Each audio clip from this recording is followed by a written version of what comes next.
Hello chess fans, this is Rick from Chess to Impress. Game 11 of the 2016 World Championship match. White is the challenger Sergey Karjakin from Russia. Black the champion Magnus Carlsen from Norway. Karjakin played e4, as he did in most games in this match. e5, knight f3, knight c6, bishop b5. We have another Ruy Lopez, the Spanish opening. a6, bishop a4, knight f6, castling, bishop e7, d3, a calm variation of the Spanish, b5, bishop e3, d6, and now white has to play a2, a3, because black was threatening knight c6, a5, and swap that knight for the bishop on b3. That would have been a little success for black. And after a3, that bishop can hide on a2 in case of knight a5. Carlsen castled, knight c3, bishop e6. Carlsen is again, as in almost every game in this match, the first one to come up with a new move, a new idea. They had been copying game 2 of the match so far. In that game, Carlsen played knight a5, but here he plays bishop e6, inviting to swap the bishops. And after knight d5, knight d4, more exchanges are happening. Knight takes, e takes, the other knights go off the board as well, and the bishops come off the board. Karjakin played f4, trying to gain a space advantage, and Carlsen played c5, a natural move. Queen g4 from Karjakin, putting some pressure on e6, and Carlsen now thought for the first time for a while, he thought for 13 minutes on how to set up his pieces. Of course he has to protect the e6 pawn, but there were different ways to do that. He chose in the end for queen d7. f5 from Karjakin, he wants to simplify the position. Afterwards he said that he did not want to lose with white, and that's why he played a bit more solidly than normal. Rook a e8 from Carlsen, bishop d2, connecting the rooks and preparing rook a to e1, which is a natural move for white to complete his development. c4 from Carlsen, an active move. In some lines, black can end up with a pawn majority on the queen side. That's one of the ideas. And here, probably, Karjakin should have played rook a e1, as mentioned before. He played h3, a prophylactic move, giving his queen more support, as he said in the press conference. In some lines, it's important that the queen is protected. And Karjakin, in the press conference, showed a nice variation, where the move h3 is useful. E takes f5, rook takes f5, and if black then plays rook e5, then there's suddenly a nice trick. Rook takes f6, and white is winning. You cannot take the rook with the pawn, the pawn is pinned. If you take with the rook on f6, then there is queen takes d7, you lost your queen. And if you take in between on g4,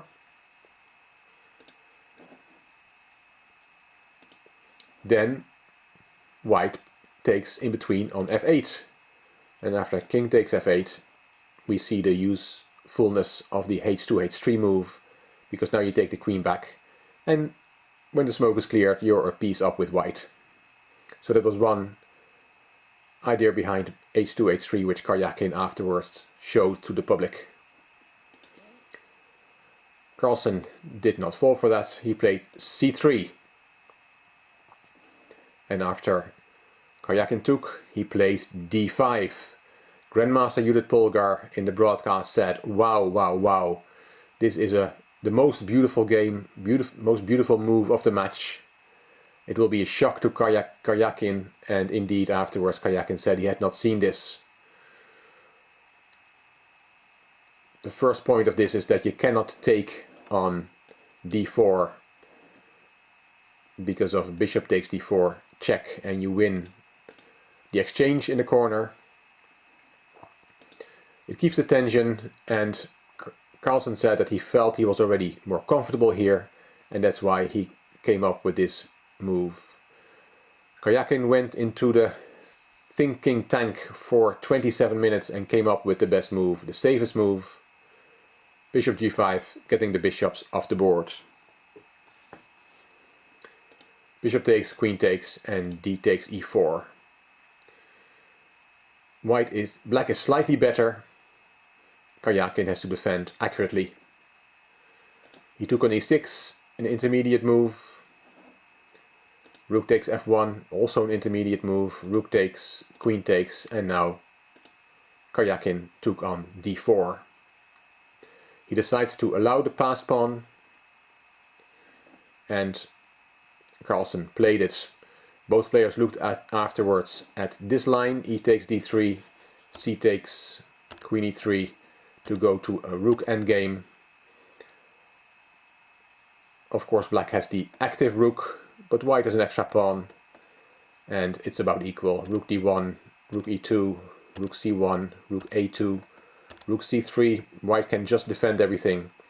And after king f7, both players thought, let's play d5, and it's very drawish was the conclusion. Black will win that pawn back, but white will get his rook more active, and the game will be a draw. That's why Carlsen went for e3. He thought that other line was too drawish. And rook e1, in intermediate move h6, kicking the queen. Queen went to h5. Good square from the queen. It controls important diagonals and also keeps an eye on the 5th rank in case he wants to push his extra pawn with d5. e2, queen f3, a5. He wants to play a4 and then b4 and hopefully get a passed pawn on the queen side. But with c3, Karjakin is stopping that. Queen a2, infiltrating with the idea of taking a pawn, but also queen d2, attacking the rook. Queen c6, rook e6, that rook is protected by the queen. Queen c8 check, king h7, c4, and now the rook is no longer protected by the queen. And both players knew the outcome now. Queen d2, queen takes e6, queen takes e1, check, king h2, queen f2.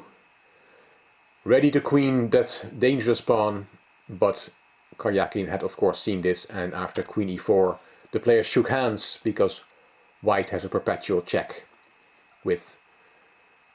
between e4 and e8, and there's nothing black can do about that. If he interposes the queen on f8, then white takes the pawn on e2, and we have also a drawn queen endgame.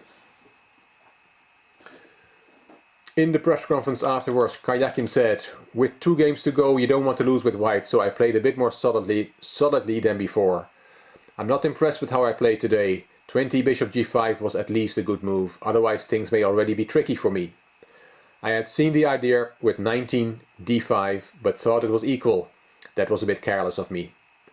At the start of the match it was 80% chess and 20% psychology. Now it's the other way around. For the 12th game I will do my best, just play chess and then we'll see. Carlsen said, when I played d5 I thought I already had the initiative. I'm done with my black games now. It's not an ideal situation, but it could be worse. I wasn't worried about over-pushing being a pawn down. With a pawn on e2 I don't run too many risks. For the 12th game, he said, I felt more comfortable today than before, so I'm looking forward to the rest. So it will all come down to the last game where Carlsen will have the white pieces. This is the score. 5.5, 5.5. One more game to play on Monday, the 28th of November.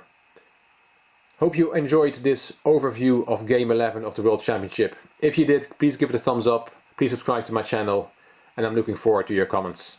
This is Rick from Chess to Impress. Thank you for watching.